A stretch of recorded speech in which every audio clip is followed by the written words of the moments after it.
এরা তো বিডিআর ছিল না, এরাতে বাইরে থেকে ঢুকলো, এরা কারা ছিল? আপনারা এই এই যে বিডিআর বিদ্রোহ, এটা পুনরায় তদন্ত করে দেখেন। এই 16টা বছর ওদেরকে এই কারাবন্দি করে রাখা হয়েছে। অনেকের মার একটাই ছেলে ছিল, মারা গেছে। অনেকের মার এই একটা মাত্র ছেলে, সেই মাত্র ছেলেটাও মারা গেছে। এই ছেলেটাকে ফেরত দেবে কে? আমি বিডিআর বিদ্রোহের 2009 সালে বিডিআর বিদ্রোহ হত্যাকাণ্ড হয়েছিল, সেই সম্পর্কে কিছু বলতে চাই। আর সেই সম্পর্কে আজকে আমাদের মানববন্ধন ছিল, সেই সম্পর্কে আমরা কিছু বলতে চাই। যেদিন এই বিডিআর বিদ্রোহ হয়েছিল, বিডিআরের কোনো সদস্যের পরিবার? হ্যাঁ, আমি পরিবারের সদস্য। আমি হলাম আমার ভাইয়ের কথা বলতে আসছি, সে আমার বড় ভাই ছিল। তো যেদিন এই হত্যাকাণ্ড হয়েছিল সেদিন ছিল 25শে ফেব্রুয়ারি। আমার ভাই মাত্র 25 দিন আপনার যে ট্রেনিং ছিল, ট্রেনিং শেষ করে মাত্র ছুটিতে আসছে। 1 সপ্তাহ ছুটি করে তারপরে আপনার এই যে পিলখানায় অ্যাটেন্ড করছে। পিলখানায় যোগদান করার মাত্র 25 দিন পরেই এই যুদ্ধটা হয়েছিল।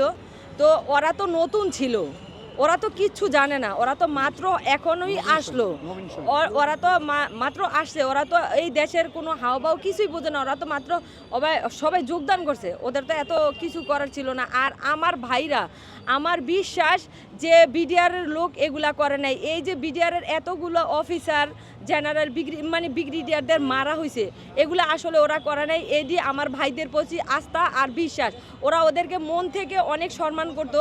আর এত বড় বড় লেভেলের স্যারদের মারাটা ওদের প্রশ্নই ওঠে না। ওরা তো ওদেরকে শ্রদ্ধা করতো, হ্যাঁ অনেক শ্রদ্ধা করতো। এরা তো শ্রদ্ধার পাত্র ছিল।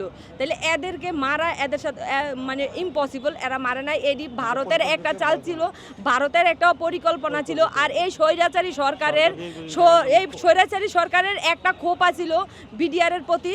এই ক্ষোভটাই পূর্ণ বহালে রাখলো যে বিডিআরের যত সেনা অফিসার আছে ওদেরকে মেরে ক্ষমতায় বহাল থাকার জন্য উনি এই কাজটা করেছে। আসলে বিডিআরদের কোনো দোষই ছিল না, আর বিডিআর এই কাজগুলো করে নাই। যখন এই যে বিডিআর বিদ্রোহটা হয়েছিল তখন তো বাইরে থেকে একটা গাড়ি আসছিল, সেটার ভিতরে কালো কালো উঁচা মানুষগুলা ছিল, কালো মুখোশ পরা ছিল। এরা কারা? এরা তো বিডিআর ছিল না, এরাতে বাইরে থেকে ঢুকলো, এরা কারা ছিল?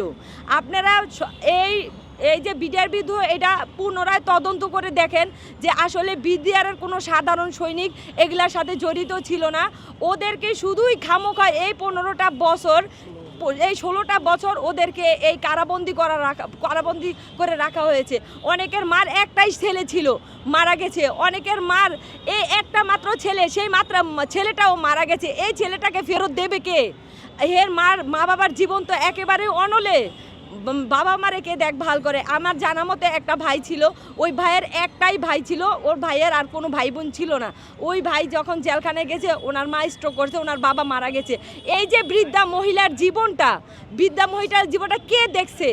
এটা কেউ বলতে পারবে? আমি সবার কাছে আমার একটা প্রশ্ন আর একটাই অনুরোধ যে বিডিআর বিদ্রোহের এই যে সাধারণ যারা কর্মচারী ছিল, এরা কেউ কোনো দোষী না, কেউ কোনো অপরাধের সাথে জড়িত না। আজকে 15 বছর ধরে ওরা এই জেলখানায়, ওরা তো কোনো অপকর্মের সাথে জড়িত না, ওরা তো কোনো অপকর্মও করে নাই। ওরা সরকার যা বলছে সরকারের আদেশ অনুযায়ী মেনেই আজকে 15টা বছর জেলের মধ্যে ছিল। ওরা তো কোনো কিছুর সাথে জড়িত নাই। আমি এই যে আমাদের অভ্যন্তরীণকালীন সরকারের কাছে অনুরোধ করে প্রার্থনা করে বলছি যে প্রত্যেকটা মা বাবার জায়গা থেকে আপনি যেহেতু উপদেষ্টা, আপনি যেহেতু সবার উপরে বসছেন, আপনার কাছে আমার হাত জোর করে বলছি যে আপনি এই মামলাটায় পুনরায়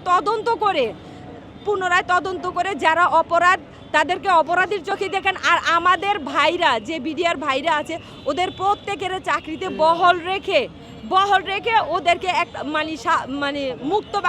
মুক্তি দেন। প্রত্যেকের মায়ের কাছে ওদেরকে ফেরত দেন। আমার হাত জোর করে বলছি, এই কলঙ্ক থেকে আমরা মুক্তি চাই। আমরা তো এই কলঙ্কের মধ্যে আজ যা 15টা বছর আমরা এই কলঙ্কের সাথে জড়িত।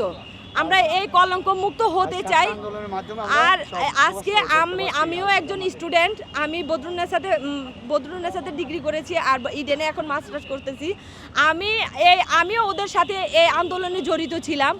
আমরা এই আন্দোলনে স্বাধীনতা এনেছি, আর এই স্বাধীনতার মাধ্যমে আমি পুনরায় আমার প্রত্যেক ভাইদেরকে মুক্তি চাই, আমার প্রত্যেক বিডিআর ভাইদেরকে মুক্তি চাই, কারণ এই চাকরিটা বহাল রেখে তাদেরকে মুক্তি দেওয়া হোক। আর আমাদের এই দেশ যেহেতু এখন স্বাধীন হয়েছে, পুনরায় নতুন 1971 সালে একবার স্বাধীন হয়েছে, এখন আবার এই দ্বিতীয়বার স্বৈরাচারী সরকারের হাত থেকে 16 বছর পরে এই দেশ স্বাধীন হয়েছে। নতুন করে এই দেশ স্বাধীন হওয়ার প্রেক্ষিতে সবাইকে স্বাধীন করে দেওয়া হোক, সবাইকে মুক্ত করে দেওয়া হোক।